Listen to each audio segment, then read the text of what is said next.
Hello दोस्तों, कैसे आप लोग। मैं राहुल गुप्ता इंस्पिरेशन क्लासेस के यूट्यूब चैनल में दोस्तों आप लोग का स्वागत करता हूं। दोस्तों आज की वीडियो बहुत ही लाजवाब होने वाला है, क्योंकि क्लास 12 का केमिस्ट्री जो दोस्तों लेसन 3 जिसका नाम है वैद्युत रसायन, आज की वीडियो में दोस्तों 30 या 35 यानी कि 30 या 35 मिनट में ही 40% चैप्टर हम समाप्त कर देंगे। दोस्तों आने वाली 60% वीडियो, आने वाली वीडियो में हम लोग का 60% जो भी बचे रहेगा चैप्टर उसका रिकवर करा दिया जाएगा।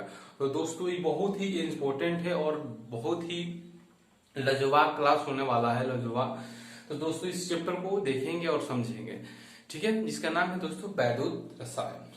तो प्यारा सा चैनल मेरा इंस्पिरेशन क्लास है दोस्तों। मैं राहुल गुप्ता आप सभी को अपने ओर से हार्दिक अभिनंदन करता हूं दोस्तों। चलिए दोस्तों समझते हैं वैद्युत रसायन होता क्या है। वैद्युत रसायन, ठीक है। तो वैद्युत रसायन जो दोस्तों होता है, जिसको इंग्लिश बोलते हैं इलेक्ट्रोकेमिस्ट्री। दोस्तों नाम में ही सब कुछ होता है, ठीक है। देखिए तो दोस्तों इलेक्ट्रोकेमिस्ट्री जो है दो वर्ड से मिले हुआ, एक तो इलेक्ट्रो और दूसरा केमिस्ट्री। दोस्तों इलेक्ट्रो का मतलब होता है, इलेक्ट्रिक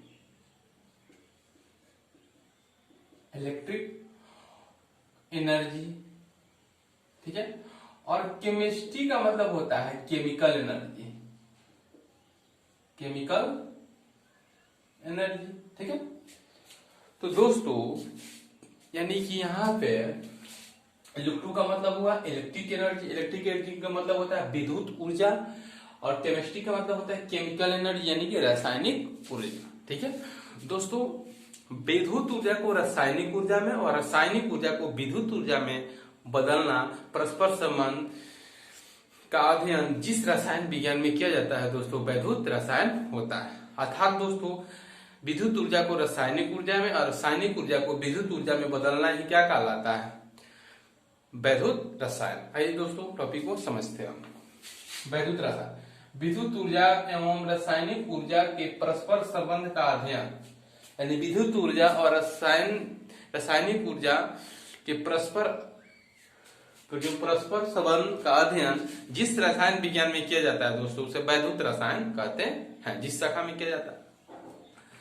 दोस्तों इस वैद्युत रसायन में दोस्तों एक्चुअली सेल के बारे में अध्ययन किया जाता है, ठीक है। और सेल दोस्तों यहाँ पे दो प्रकार को हम क्लास 12 में ही दो प्रकार के ही पढ़ना ही है।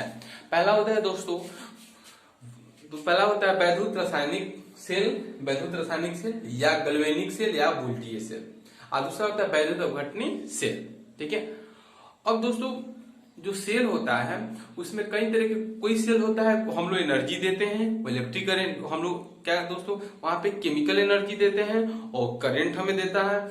कुछ सेल ऐसे होते हैं दोस्तों जो हम केमिकल एनर्जी देते हैं और क्या करता है, केमिकल एनर्जी देते हैं और वो इलेक्ट्रिक देता है। और कुछ ऐसे सेल होते हैं दोस्तों जो हम लोग क्या करते हैं, करंट देते हैं, इलेक्ट्रिक करंट देते हैं यानी कि विद्युत ऊर्जा देते हैं, और रासायनिक ऊर्जा क्या करता है, रासायनिक ऊर्जा हम लोग को उत्पन्न करता है। तो चलिए समझते हैं कि कौन सा सेल में है जो हम इलेक्ट्रिक करंट देते हैं, कौन सा सेल जो है हम लोग केमिकल एनर्जी देते हैं, ठीक है। चलिए समझते हैं। पहला दोस्तों वैद्युत रासायनिक सेल। तो वैद्युत रासायनिक सेल वह सेल होता है दोस्तों जो रासायनिक ऊर्जा को विद्युत ऊर्जा में बदल देता है। जो रासायनिक ऊर्जा को क्या करता है, विद्युत ऊर्जा में। जैसे हम लोग घर में दोस्तों बैटरी होता है, बैटरी के अंदर एक रासायनिक होता है, एक केमिकल होता है, एक अभिक्रिया होता है जिसके फलस्वरूप हम लोग को करंट देता है दोस्तों। तो याद रखना है कि वैद्युत रासायनिक सेल या गैल्वेनिक सेल या वोल्टीय सेल तीनों का एक ही मतलब होता है। तो वह सेल यानी कि वैद्युत रासायनिक सेल या गैल्वेनिक सेल या वोल्टीय सेल वह सेल होता है दोस्तों जो रासायनिक ऊर्जा को विद्युत ऊर्जा में बदल देता है। वैसे सेल को दोस्तों वैद्युत रासायनिक सेल या वोल्टीय या गैल्वेनिक सेल कहते हैं, ठीक है। दूसरा होता है दोस्तों वैद्युत अपघटनी सेल। तो वैद्युत अपघटनी सेल वह सेल होता है दोस्तों जो विद्युत ऊर्जा को रासायनिक ऊर्जा में बदल देता है, उसे क्या कहते हैं, वैद्युत अपघटनी सेल, ठीक है। फिर से समझेंगे बात को।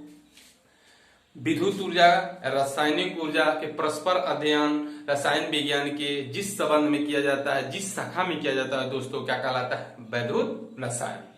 वैद्युत रसायन में दोस्तों एक्चुअली सेल के बारे में ही पढ़ाया जाता है। सेल दोस्तों वैद्युत क्लास 12 में दो प्रकार का ही होता है, वैद्युत अपघटनी सेल और जो होता है वैद्युत अपघटनी सेल, और दूसरा होता है वैद्युत रासायनिक सेल या ब्रोलिनिक सेल या वोल्टी सेल होता है।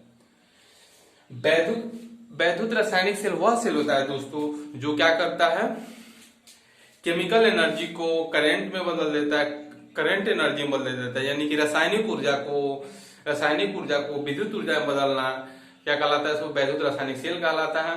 और विद्युत ऊर्जा को रासायनिक ऊर्जा में बदलना क्या कहलाता है, वैद्युत अपघटनी सेल कहलाता है। दोस्तों हम लोग समझेंगे अब डेनिमल सेल क्या होता है। ठीक है, आइए समझते हैं।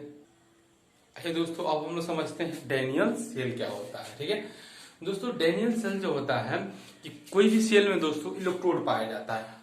कोई भी सेल जो होता है दोस्तों तो उसमें इलेक्ट्रोड पाया जाता है। इलेक्ट्रोड का मतलब होता है दोस्तों पोटेंशियल, यानी कि एक प्लस है वो माइनस, साधारण बात में बोला जाए तो दोस्तों डेनियल सेल समझने से पहले हम लोग कुछ ट्रिक समझेंगे। ठीक है,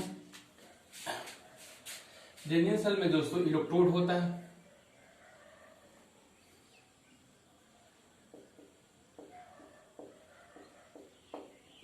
इलेक्ट्रोड होता है। ठीक है, अब दोस्तों इलेक्ट्रोड जो होता है दो प्रकार के इलेक्ट्रोड पाए जाते हैं किसी भी सेल में, एक पॉजिटिव एक नेगेटिव। ठीक है, जैसे एक को बोला जाता है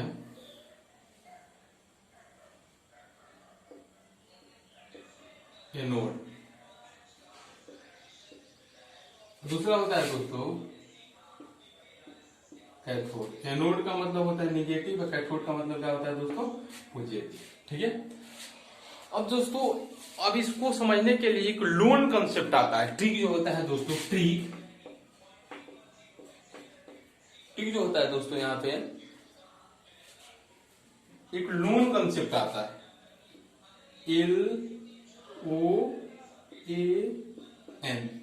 ठीक है, तो L फोर होता है दोस्तों लेफ्ट, O4 का मतलब होता है ऑक्सीडेशन, ऑक्सीडेशन बोले तो दोस्तों ऑक्सीकरण।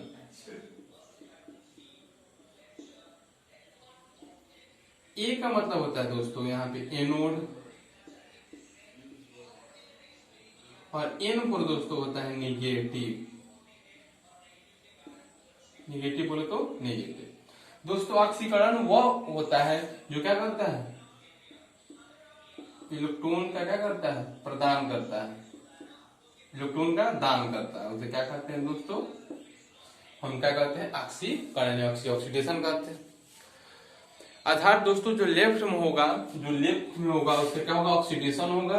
अर्थात सेल बनाते समय दोस्तों जो ए लेफ्ट में होगा उसको लेफ्ट जो होगा उसका ऑक्सीडेशन होगा या नोड होगा, और दूसरा नेगेटिव होगा। ठीक है, और दोस्तों इसको जो अपोजिट होता है उल्टा, ठीक है, राइट साइड, R4 दोस्तों होता है राइट।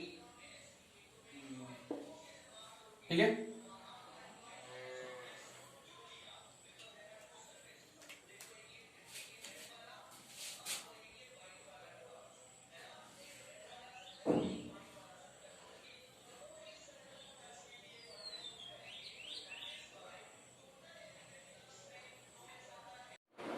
हेलो स्टूडेंट, आइए हम समझते हैं डेनियल सेल क्या होता है, यानी कि वैद्युत रासायनिक सेल क्या होता है। ठीक है, समझते हैं दोस्तों।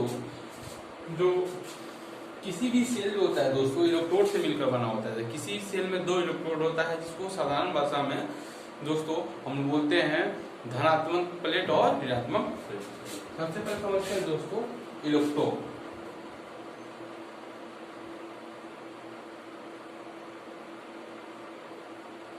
दोस्तों इलेक्ट्रोड जो होता है दो होता है, एक को बोला जाता है दोस्तों एनोड और दूसरा को बोला जाता है कैथोड। एनोड बोले तो इसका मतलब होता है निगेटिव, कैथोड दोस्तों क्या होता है प्लस।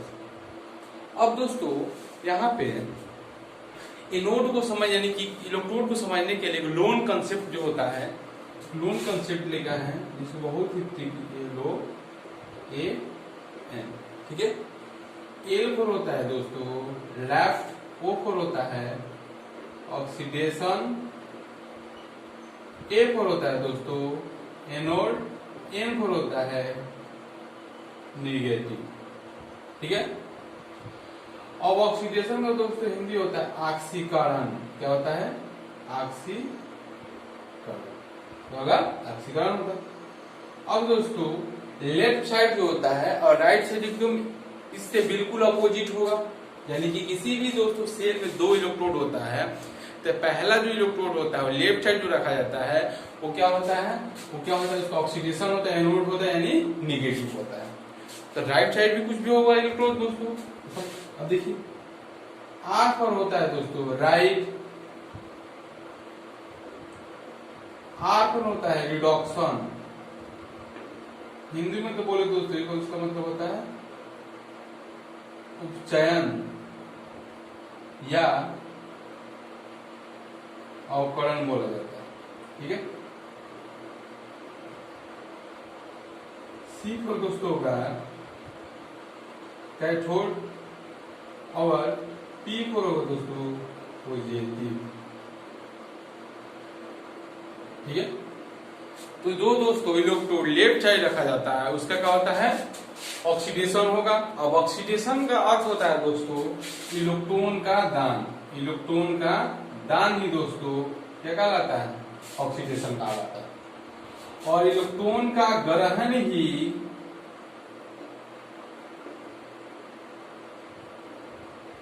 क्या कहलाता है दोस्तों, यानी उपचयन कहलाता है यानी अवकरण कहलाता है, ठीक है। बात को ध्यान से सुनेंगे दोस्तों, लेफ्ट साइड जो रहेगा दोस्तों यानी लेफ्ट साइड रहेगा उसका क्या होगा ऑक्सीडेशन, ऑक्सीडेशन बोलते जो इलेक्ट्रॉन का दान करता है एनोड होगा और नेगेटिव होगा। और राइट साइड जो दोस्तों होता है उसका क्या होगा उपचयन होगा यानी कि अवकरण होगा जो क्या करता है इलेक्ट्रॉन का ग्रहण करता है। चलिए दोस्तों यहाँ पे डैमेज जो होता है दो चीजों से मिलकर बना होता है, दो चीजों से मिलकर बना होता है, जिंक तथा कॉपर के इलेक्ट्रोड से मिलकर बना होता है। यहां पे देखा जाए तो जिंक ज्यादा अभिक्रियाशील होता है कॉपर के सापेक्ष में। अब दोस्तों यहाँ पे जिंक जो होता है जो कॉपर से बहुत ही ज्यादा अभिक्रियाशील होता है। तो दो दोस्तों क्योंकि हम जानते हैं कि 10th क्लास में पढ़ चुके हैं जो तत्व ज्यादा अभिक्रियाशील होता है तो इलेक्ट्रॉन को क्या करते हैं वो त्याग करता है। तो सीधी सी बात है जब कोई इलेक्ट्रॉन का त्याग या दान करेगा तो उसका क्या होगा दोस्तों, यानी कि उसका क्या होगा ऑक्सीडेशन होगा। क्या होगा ऑक्सीडेशन होगा। जो तत्व ज्यादा अभिक्रियाशील होगा, यहाँ पे माने हैं दोस्तों जिंक और कॉपर में जिंक क्या है ज्यादा अभिक्रियाशील है, तो यहाँ पे दोस्तों ज्यादा अभिक्रियाशील होगा यानी इलेक्ट्रॉन का क्या करेगा दान होगा। तो दोस्तों इलेक्ट्रॉन का जो दान होता है उसका क्या होता है ऑक्सीडेशन, यानी कि उसको लेफ्ट साइड रखना है और एनोड होता है, ठीक है। और जिसका जो इलेक्ट्रॉन का ग्रहण करता है दोस्तों उसका रखेंगे राइट साइड, यानी कि जिसका ग्रहण होता है इलेक्ट्रॉन ग्रहण उसका रखेंगे राइट साइड, ठीक है। अब यहां से जिंक इलेक्ट्रोड और यहां पे दोस्तों कॉपर इलेक्ट्रोड।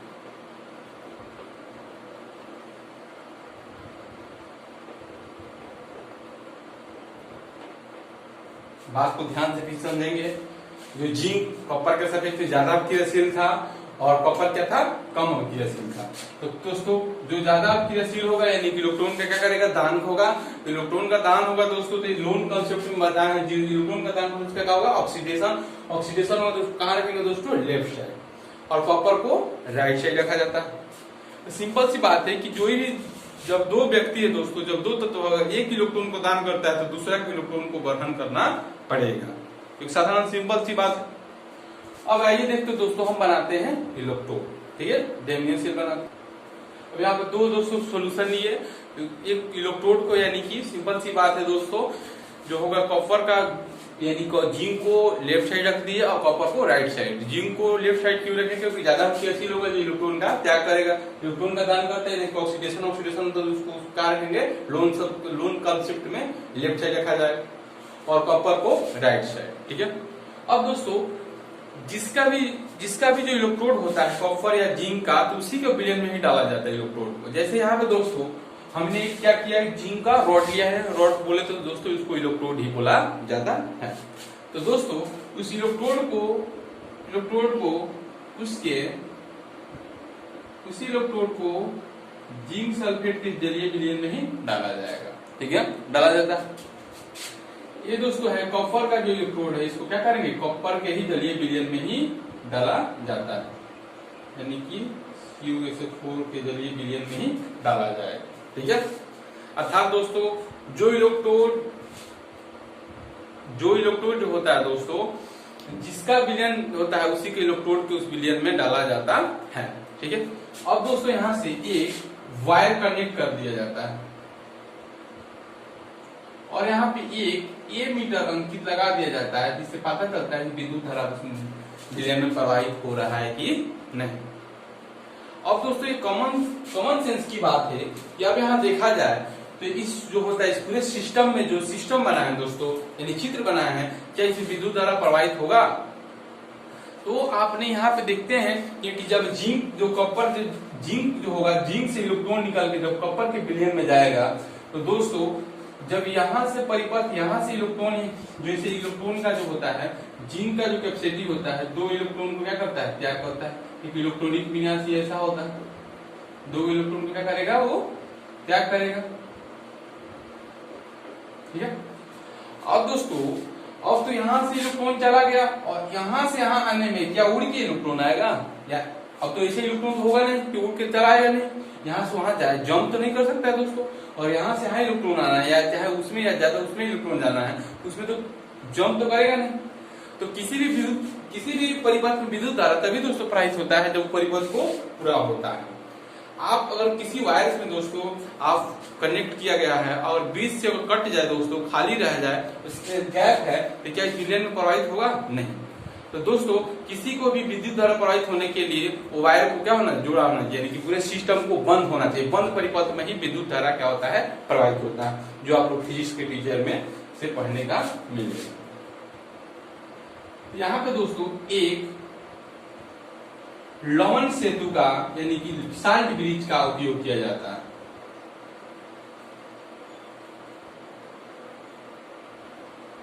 एक साल्ट ब्रिज का क्या किया जाता है, उपयोग किया जाता है, ताकि इस विलयन में आसानी से तब विद्युत धारा प्रवाहित होने लगता है। ठीक है, अब दोस्तों इस विलयन में जब रिएक्शन होता है, यानी कि अभिक्रिया होता है, अभिक्रिया होने के दौरान इस रड से दोस्तों जिंक जो होता है, जिंक यहाँ पे सॉलिड अवस्था में रहता है और 2 इलेक्ट्रॉन को लॉस करके प्लस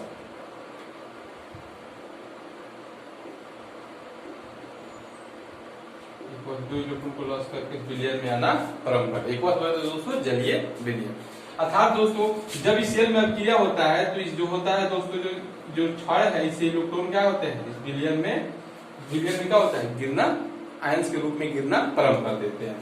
जैसे जैसे अभिक्रिया होता है Zn2 की संख्या इसमें क्या होता है, बढ़ते जाता है। और इसमें जो दो इलेक्ट्रॉन होता है दोस्तों, इलेक्ट्रॉनों की संख्या जैसे जैसे अभिक्रिया होता है पूर्ण होता है, जैसे जैसे अभिक्रिया की दर बढ़ती जाती है, वैसे वैसे इलेक्ट्रॉन इस सतह की, यानी कि इस परिपथ से होके यहाँ पे विलयन में आना प्रारंभ कर देता है। अब दोस्तों यहाँ सोचने वाली बात है कि क्या वहां पे जो कॉपर का जो रॉड होता है दोस्तों, वो इलेक्ट्रॉन, यानी जो जिंक का जो इलेक्ट्रॉन्स होता है, वो इलेक्ट्रॉन ग्रहण करेगा? नहीं।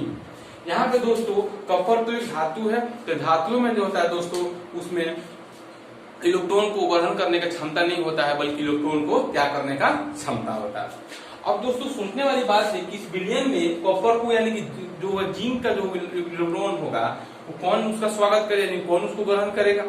तो यहाँ पे जो दोस्तों जो CuSO4 का जो है दोस्तों विलयन, उसमें CuSO4 जो विलयन में है वो टूट जाते हैं दोस्तों, Cu2 प्लस SO4 2 माइनस। तो जब दोस्तों जिंक से इलेक्ट्रॉन्स निकल के जब विलयन में आते हैं तो CuSO4 क्या करते हैं, यानी कि Cu2 प्लस उसके इलेक्ट्रॉन को ग्रहण कर लेता है। अर्थात दोस्तों Cu2 प्लस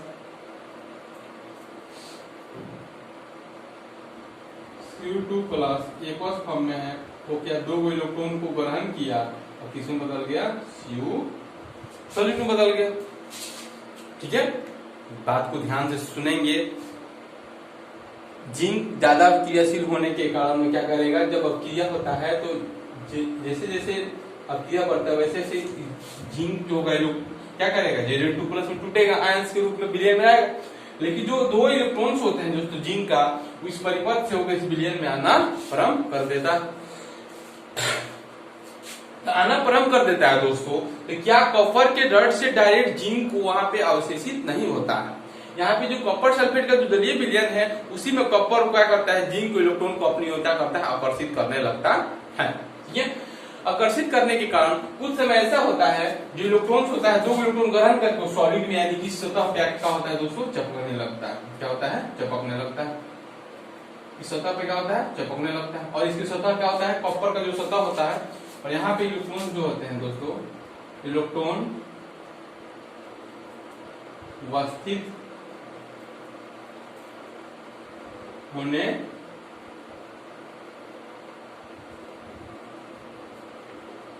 लगते हैं। विलयन से जो CuSO4 है, दो इलेक्ट्रॉन को ग्रहण करके सॉलिड में क्या करते हैं, कन्वर्ट हो जाते हैं। और Cu जो होता है वो Cu2 प्लस जो होता है दोस्तों, आयन फिल्टर होता है जो विलयन में, वो Cu सॉलिड में बदल जाता है। और धीरे धीरे उस जो होता है उस कॉपर के छड़ पे Cu जो होता है जाकर जमने लगता है, जिसका आकार क्या हो जाता है, मोटा होने लगता है। जैसे जैसे जिंक का इलेक्ट्रॉन विलयन में जाता है वैसे वैसे जो होता है तो उस कॉपर का जो मोटाई बढ़ने लगता है। तो यहाँ पे दोस्तों जैसे जैसे जितना ही मात्रा में जितना ही जिंक का जो होगा दोस्तों आकार छोटा होता जाएगा, उतना ही ज्यादा कॉपर का जो होगा दोस्तों, वहां पे कॉपर जो होता है दोस्तों उसका क्या होगा, उसका आकार में वृद्धि होगा। जितना ही ज्यादा, बात को ध्यान से सुनेंगे, जिंक ज्यादा विक्रियशील है। जिंक ज्यादा विक्रियशील होने के कारण कॉपर के विलयन में जिंक अपने इलेक्ट्रॉन को क्या करेगा, दान करेगा। तो दान करने के फलस्वरूप जिंक का आकार छोटा होता जाएगा। समय जैसे जैसे समय बदलेगा दोस्तों, वहां पे क्या होगा, जिंक का जो आकार क्या होता है, छोटा जो होता जाएगा। तो छोटा होता जाएगा यानी कि जिंक इलेक्ट्रॉन को त्याग कर रहा है, तो सीधी सी बात है कि कॉपर इलेक्ट्रॉन को क्या करेगा, ग्रहण करेगा। तो जैसे जैसे जो होता है दोस्तों उसका आकार छोटा हो जाएगा, किसका, जिंक का, वैसे वैसे कॉपर का रॉड में उसमें अंश जो होता है, इलेक्ट्रॉन्स होते हैं, चपकने लगते हैं। और वहां ब्लॉक में देखा जाता है कि जिंक के सापेक्ष में कॉपर बहुत ही ज्यादा मोटा हो जाता है। अब दोस्तों यहाँ देखा जाए तो हम लोग ये रिजल्टेंट प्राप्त हो रहा है कि इलेक्ट्रॉन जो होता है इस गति में दिशा में गति कर रहा है। यानी बोला जाए दोस्तों तो हम लोग को यहाँ पे एक रिजल्ट प्राप्त हो रहा है, इलेक्ट्रॉन की गति इस दिशा में है। इलेक्ट्रॉन की गति क्या है, इस दिशा में। क्यों, क्योंकि जिंक जो है कॉपर से ज्यादा विक्रियशील होगा। तो ज्यादा विक्रियशील होगा दोस्तों तो जिंक तो क्या करेगा, इलेक्ट्रॉन का त्याग करेगा।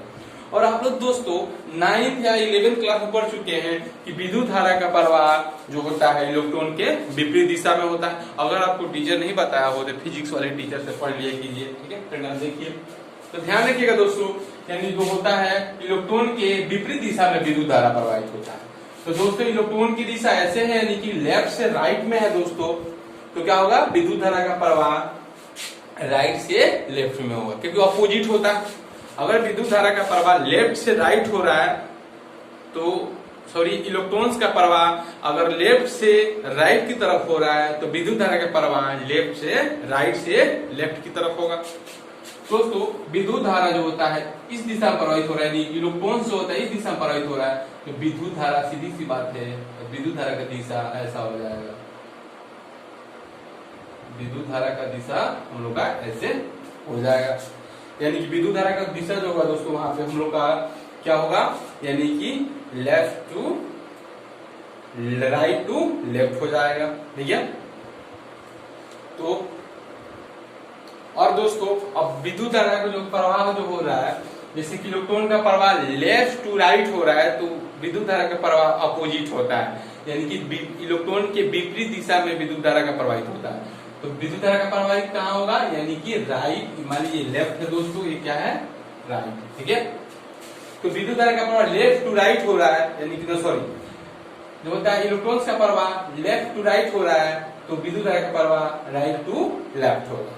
तो दोस्तों आप लोग पढ़े होंगे 10th या 9th क्लास या 11th में विद्युत धारा का प्रवाह पॉजिटिव टू नेगेटिव होता है, यानी विद्युत धारा का प्रवाह इस क्षेत्र से हो रहा है, यानी इस छोर से हो रहा है दोस्तों, इलेक्ट्रॉन के विपरीत दिशा में हो रहा है। तो सीधी सी बात है जो होगा ये होगा हम लोग का पॉजिटिव तो जानते हैं कि विद्युत धारा का प्रवाह पॉजिटिव टू निगेटिव, यानी कि धनात्मक छोर से ऋणात्मक छोर की ओर होता है। ठीक है, और यहाँ पे होगा क्या हो जाएगा, निगेटिव। क्या होगा, निगेटिव। इसी को बोला जाता है दोस्तों एनोड। क्या बोला जाता है, एनोड। और इसको क्या बोलते हैं, इसको दोस्तों बोला जाता है कैथोड। कैथोड इलेक्ट्रोड होता है। क्या होता है, कैथोड इलेक्ट्रोड होता है। और यहाँ पे एक बात दोस्तों जानने की बात है कि जो बीच में जो लॉन्च है तो इसको बोलते हैं लॉन सेतु, जिसको इंग्लिश में बोलते हैं साल्ट ब्रिज। और इसमें दोस्तों पेस्ट के रूप में KCl उपस्थित रहता है, पोटेशियम क्लोराइड। अब दोस्तों इसका कार्य क्या होता है, साल्ट ब्रिज का कार्य क्या होता है। एक जो होता है दोस्तों विलयन क्या करता है, शीतलता को बनाए रखता है। अब कैसे होता है ये समझते हैं। जैसे जैसे दोस्तों जो जिंक का रॉड पतला होता जाता है तो विलयन में जो होता है Zn2+ की संख्या क्या होता है, आयंस की संख्या बढ़ने लगता है। और यहाँ पे दोस्तों बढ़ने लगता है। और यहाँ पे दोस्तों कॉपर तो चूंकि सारे कॉपर्स की कण जो है उस सीयू के यानी कॉपर के रॉड पे जाकर चिपक जाते हैं और इस विलयन में क्या बढ़ जाते हैं, SO4। अर्थात इसमें जैसे जैसे Zn2+ की संख्या बढ़ते जाता है वैसे से विलयन में SO4 की संख्या बढ़ते जाता है। अर्थात कहने का अर्थ जिंक के जो विलयन, जिंक सल्फेट के विलयन में Zn2+ की संख्या जैसे जैसा बढ़ते जाएगा वैसे वैसे दोस्तों SO4 की संख्या भी कॉपर सल्फेट के विलयन में बढ़ता जाएगा। तो बढ़ते जाता है तो दोस्तों यहाँ पे एक पेस्ट उपयोग किया जाता है जो होता है KCl। ठीक है, तो KCl जो होता है K+ और Cl- में होता है। ठीक है, अब दोस्तों यहाँ पे जो K+ वाला जो होता है दोस्तों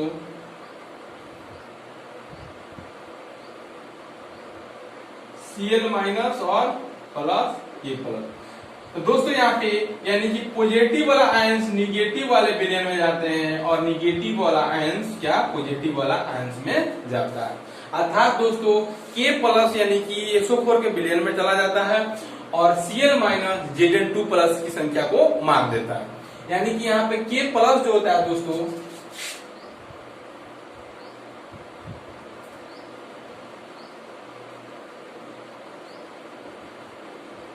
यहाँ पे K+ इस विलयन में आने लगता है, यानी Cl- और इस विलयन में K+। ठीक है, अर्थात यहाँ पे कॉपर सल्फेट के विलयन में यानी SO4 के पास K+ जाता है, जाकर आयंस को मार देता है। और जो होता है Zn2+ के पास जो होता है Cl- को जाके मार देता है। क्योंकि जानते हैं आप लोग पॉजिटिव निगेटिव एक दूसरे से क्या करते हैं, उदासीन बन जाते हैं। अब ये दोस्तों विलयन क्या हो जाता है, उदासीन होता है। ठीक है, अब यहाँ से हम देखेंगे दोस्तों सेल रिएक्शन लिखना सीखेंगे। आइए सीखते हैं। अब यहाँ पे दोस्तों तो देखा जाए तो ये यहाँ पे दोस्तों हम लोग को देखा जाए तो दोस्तों यहाँ पे देखा जाए इस जो सेल है दोस्तों इसमें क्या है, इसको बोल सकते हैं, इसको बोला जा सकता है दोस्तों यानी कि लेफ्ट साइड क्या हो रहा है, ऑक्सीकरण हो रहा है। इसको बोल सकते हैं ऑक्सीकरण।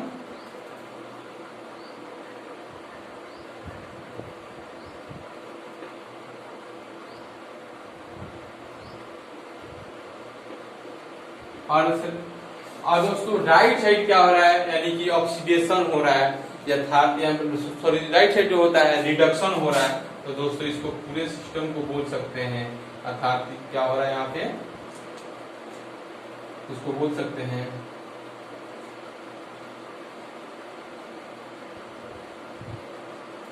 अवकरण और से। ठीक है, यानी कि लेफ्ट साइड दोस्तों क्या हो रहा है, यानी कि ऑक्सीकरण हो रहा है और राइट साइड क्या हो रहा है, अवकरण हो रहा है, उपचयन हो रहा है। तो इस आधे सेल को दोस्तों, आधे सिस्टम को, प्रणाली को बोल सकते हैं ऑक्सीकरण और सेल। और इस आधे को यानी कि दो से मिलके बना हुआ, जब हाफ ऑफ सेल मिलते हैं दोस्तों तो एक जो होता है वो फुल जो होता है सेल का निर्माण होता है। तो इसको आधे को, आधी भाग को, आधी सिस्टम प्रणाली को बोल सकते हैं। तो लेफ्ट साइड में यानी कि क्या हो रहा है यहाँ पे, वो क्या हो रहा है, ऑक्सीकरण हो रहा है, जिसे बोलते हैं ऑक्सीकरण और सेल। और राइट साइड में दोस्तों क्या हो रहा है, यानी कि अवकरण हो रहा है, तो अवकरण और सेल। अब दोस्तों आइए हम सीखते हैं सेल अभिक्रिया कैसे लिखा जाता है। तो दोस्तों जो लेफ्ट साइड यहाँ लिखा हुआ है कि Zn जो है जिंक को 2 इलेक्ट्रॉन को लॉस करके तो मतलब Zn2 प्लस में, वहां पे तो कॉपर जो है, कॉपर यानी कि लिक्विड फॉर्म में दोस्तों विलयन से कहा जा रहा है क्षण पे, यानी कि यहाँ पे 2 इलेक्ट्रॉन को क्या किया ग्रहण करके वो किसी सॉलिड में बदल जाता है। तो इस रिएक्शन में क्या करते हैं दोस्तों, Zn सॉलिड है, तो जब सेल क्रिया चालू हुआ तो Zn क्या 2 इलेक्ट्रॉन को लॉस करके यानी कि दान करके Zn2 प्लस में बदल गया दोस्तों। और यहाँ पे कॉपर जो है उस विलयन में कॉपर सल्फेट जलीय विलयन में रहता है, यानी कि एक्वस के रूप में रहता है, यानी कि जलीय के रूप में रहता है। जैसे ही इलेक्ट्रॉन ग्रहण करता है वो सॉलिड में स्टेट में कन्वर्ट करके उस कॉपर के रॉड पे जाकर आसानी से चिपक जाता है। तो दोस्तों ये ने इसको मारा, यानी 2+2 +2 उधर जाएगा तो माइनस में कट जाएगा, हम लिख सकते हैं Zn solid plus Cu2 plus aqueous लिख सकते हैं,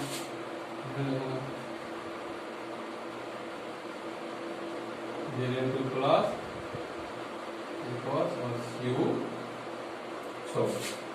दोस्तों यही हुआ सेल अभिक्रिया, इसी को बोलेंगे दोस्तों सेल अभिक्रिया। क्या बोलेंगे दोस्तों, इसको सेल अभिक्रिया बोला जाता है। ठीक है, अब दोस्तों अब आइए देखते हैं सेल को निरूपण कैसे करते हैं। आइए दोस्तों अब देखते हैं सेल को निरूपण कैसे किया जाता है। दोस्तों ध्यान से देखिए, तो दोनों सेलों के बीच में है क्या है, खंबा लगा हुआ है जिसको बोलते हैं यू प्रकार के नली होता है, जिसको साल्ट ब्रिज यानी लवण सेतु कहते हैं। तो देखिए तो दोस्तों यानी कि लेफ्ट साइड है, तो लेफ्ट साइड है वो क्या हो रहा है, यानी कि लेफ्ट साइड वो क्या है, एनोड है, एनोड यानी कि नेगेटिव है। और राइट साइड है दोस्तों क्या है, कैथोड है।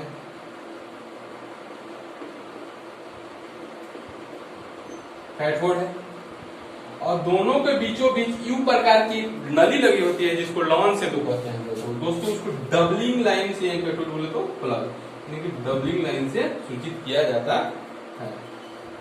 ठीक है, अब यहाँ पे दोस्तों जो वहां पे जिंक है,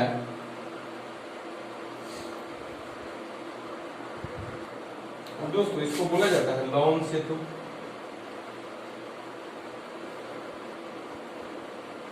अब यहाँ पे जो दोस्तों जिंक होता है, जिंक सॉलिड से क्या करता है वो Zn2 प्लस एक्वस में बदल जाता है। और वहां पे कॉपर जो होता है दोस्तों Cu2 प्लस एक्वस से बदल जाता है Cu सॉलिड। दोस्तों यही क्या हुआ हम लोग का, इसी को बोलते हैं दोस्तों सेल निरूपण। ठीक है, इसी क्या बोलते हैं सेल निरूपण। कैसे हुआ दोस्तों, यहाँ पे जो जिंक है सॉलिड फॉर्म से किस में बदल गया, लिक्विड फॉर्म में, यानी कि Zn2 प्लस में। क्योंकि जैसे जैसे दोस्तों यहाँ पे क्षण में जैसे जैसे अंश होता है गिरता जाता है, और कुछ ऐसे समय आता है दोस्तों क्षण का जो होता है आकार जो होता है दोस्तों बहुत ही छोटा होने लगता है। तो दोस्तों इस अंश में जो होता है इलेक्ट्रॉन्स जो होता है, यानी कि इलेक्ट्रॉन्स आता है, इलेक्ट्रॉन्स पे क्या होता जाता है माइनस, इधर इस पे क्या आता है दोस्तों निगेटिव का जाता है, यानी कि इस प्लेट पे क्या आता है, यानी कि इस इलेक्ट्रॉन पे क्या होता है माइनस। और इस विलयन से दोस्तों यानी कि कॉपर के रड पे यानी कि Cu2 प्लस जाता है, यानी कि कॉपर प्लस वाले अंश जाके जमा होते हैं, इसलिए क्या इस पे होता है, क्या होता है इस पे पॉजिटिव होता है। ठीक है, अब दोस्तों आइए हम देखते हैं लवण सेतु का कार्य क्या होता है, लवण सेतु का कार्य क्या होता है। ठीक है, अब दोस्तों अगर आप लोग को अगर वीडियो को लिखना है समझना अच्छे से पॉज करके इस नोट्स बना लीजिए। ठीक है, चलिए आइए हम लोग दोस्तों देखते हैं जो लवण सेतु जो दोनों विलयनों को जोड़ रहा है, दोनों को जोड़ने में कार्य कर रहा है, तो दोस्तों तो उसमें क्या होता है, दोनों को जोड़ने में जो कार्य कर रहा है तो उसका क्या कार्य होता है, क्या भूमिका होती है, क्या उपयोग होता है। अरे दोस्तों हम सेल जो होता है लवण सेतु के कार्य को विस्तार रूप से समझे, उसका कार्य क्या होता है। दोस्तों पहला पॉइंट है परिपथ को पूर्ण करता है। तो इस प्रणाली इस सिस्टम में दिख रहा है दोस्तों, यानी कि एक सेल दूसरे सेल को जोड़ने में क्या होता है मदद होता है, यानी कि एक सेल को दूसरे यानी कि एक अर्ध सेल को दूसरे अर्ध सेल द्वारा जब यू प्रकार की नली जोड़ने में बहुत ही योगदान होता है दोस्तों। ठीक है, और दूसरा बोला हुआ कि वैद्युत उष्णता को बनाए रखता है। जो लवण सेतु जो होता है बहुत ही इंपोर्टेंट यानी वर्क होता है यानी फंक्शनल होता है दोस्तों, जो होता है उस बिलियन में, दोनों बिलियनों में जो होता है बिलियन को उदासीनता को बनाए रखता है। अब दोस्तों समझेंगे, बहुत ही इंपोर्टेंट बात है कि आखिर कैसे बिलियन में लवण सेतु उदासीनता को बनाए रखता है। चलिए समझते हैं। अब दोस्तों होता क्या है समझेंगे, लवण सेतु उदासीनता कैसे बनाए रखता है। एक्चुअली होता क्या है दोस्तों, जैसे जैसे रड यहाँ पे कम होते जाता है यानी कि छोटा होता जाता है, तो बिलियन में जो होता है Zn2 प्लस के आयन की संख्या यानी कि एनोड पे Zn2 आयन की संख्या बढ़ने लगता है। और दोस्तों यहाँ पे जो अब कैथोड वाला जो इलेक्ट्रोड होता है दोस्तों, यहाँ से जो इलेक्ट्रॉन्स आते हैं तो बिलियन से इलेक्ट्रॉन को क्या करता है यानी कि बिलियन से जाकर कॉपर जो होता है चपक जाता है, यानी कि इलेक्ट्रॉन को जिंक से आता है अपने ही में क्या कर लेता है, ग्रहण कर लेता है, यानी कि अपना घर जो होता है दोस्तों तो क्या होता है कॉपर के रॉड पे ही बसा लेता है। अब दोस्तों यहाँ पे जिंक की संख्या बहुत ज्यादा बढ़ जाता है और इस बिलियन में दोस्तों SO4 की संख्या बहुत ज्यादा बढ़ने लगता है। जैसे जैसे जाता है दोस्तों Cu2 प्लस यानी जमा होने तो SO4 की संख्या बढ़ने लगता है और वहां पे जाकर दोस्तों कॉपर जो होता है उरट पे ही अपना घर बसाना लगता है। अब दोस्तों इसमें दो आदमी अनाथ हो जाते हैं देखिए यहाँ पे Zn2 प्लस जो और SO4 माइनस, दोनों आदमी तो अनाथ हो जाते हैं, तो ये कैसे घर बसाएंगे। तो इनके लिए एक हीरो एंट्री मारता है जिसको बोलते हैं लवण सेतु। ठीक है, बचाने के लिए यानी घर बचाने के लिए हीरो एक एंट्री मारते हैं, जैसे कि बिलियन का, जैसे कि आप मूवीज देखते हैं दोस्तों तो उसमें क्या होता है जब किसी का घर हो जाता है तो हीरो एंट्री मारता है। उसी तरह से यूं प्रकार की जो नली लवण सेतु हो तो वही एंट्री मार के इस पूरे सिस्टम को यानी क्या करते हैं संभालता है। यानी कि जैसे जैसे यानी कि इलेक्ट्रॉन जाता है वैसे Zn2 संख्या बढ़ेगा, तो Zn2 संख्या बढ़ेगा दोस्तों तो Zn2 यानी प्लस की संख्या बढ़ने लगेगा। कुछ ऐसा समय आएगा दोस्तों जो होता पूरा सिस्टम जो होता है काम करना बंद कर देगा। यानी कि बिलियन में Zn2 प्लस की संख्या दोस्तों ज्यादा होने लगेगा। जब Zn2 प्लस जब ज्यादा संख्या में उपस्थित हो जाएगा तो छड़ से जब रिएक्शन होगा तो छड़ से जो +2 आएगा Zn2 बिलियन में आना नहीं, प्रतिकर्षण होगा क्योंकि Zn2 प्लस की संख्या बढ़ चुका है बिलियन में और प्लस आएगा तो बिलियन में क्या होगा प्रतिकर्षण होगा। और इस जो SO4 जो होता है दोस्तों बिलियन में, तो यहाँ पे जो कॉपर जो होता है इलेक्ट्रोड पे जाकर चपक जाता है दोस्तों, जो इससे इलेक्ट्रॉन आता है वो क्या करता है अपने इलेक्ट्रोड पे ही क्या होता है कॉपर के इलेक्ट्रोड पे क्या करता है रॉड पे ही क्या कर लेता है दोस्तों अपना घर बसा लेता है। अब दोस्तों एक हीरो एंट्री मारता है यानी कि लवण सेतु। तो करता क्या दोस्तों देखेंगे ध्यान से, KCl होता है दोस्तों, यहाँ पे जो Cl माइनस होता है वो जिंक से आकर क्रिया कर लेता है और यहाँ पे अब दोस्तों होता क्या है कि बिलियन में Zn2 संख्या बढ़ता तो क्या करता है दोस्तों यहाँ पे Cl माइनस बिलियन में क्या करता है Zn2 से आके अब क्रिया कर लेता है और क्या करता है निचली सतह पे क्या करता है बैठने लगता है। देखिए कैसे यहाँ पे दोस्तों जिंक जो होता है यहाँ पे दोस्तों Zn2 प्लस जो होता है एक फॉर्म में क्या करता है दो Cl से क्रिया करके ZnCl2 का निर्माण कर लेता है। क्या करता है ZnCl2 क्या करता है दोस्तों Zn2Cl क्या करता है निर्माण कर लेता है, जो क्या होता है सॉलिड स्टेट में। ठीक है, और Zn2 प्लस जो होता है दोस्तों इस पेंदी के रूप में पेंदी पे बैठने लगता है। तो पेंदी बैठने के कारण दोस्तों इस बिलियन में अब हो जाता है Zn2 सॉलिड फॉर्म। अब दोस्तों फिर से क्या होता है रिएक्शन जो होता है क्या होता है चालू हो जाता है। और जो इलेक्ट्रोड का जो बिलियन होता है दोस्तों यानी कि कॉपर का जो इलेक्ट्रोड होता है उसपे क्या करता है दोस्तों पोटेशियम जो होता है उस बिलियन पे जाके अब क्रिया कर लेता है। तो यहाँ पे दोस्तों 2K प्लस और SO4 2 माइनस क्रिया करके 2 बनाता है K2SO4 जो सॉलिड स्टेट में। ठीक है, अब यहाँ से दोस्तों इस पेंदी पे क्या होता है इस पेंदी पे भी क्या होता है यानी कि K2SO4 क्या होता है जमने लगता है यानी पेंदी पे बैठ जाता है और फिर से दोस्तों हम लोग का क्या होता है क्रिया जो सेल होता है काम करने लगता है। ठीक है, अरे दोस्तों आप अगले वीडियो देखेंगे। ठीक है, चलिए थैंक यू। और दोस्तों अच्छा लगे तो शेयर लाइक और सब्सक्राइब करना ना भूलिए। चलिए थैंक्स ऑल स्टूडेंट।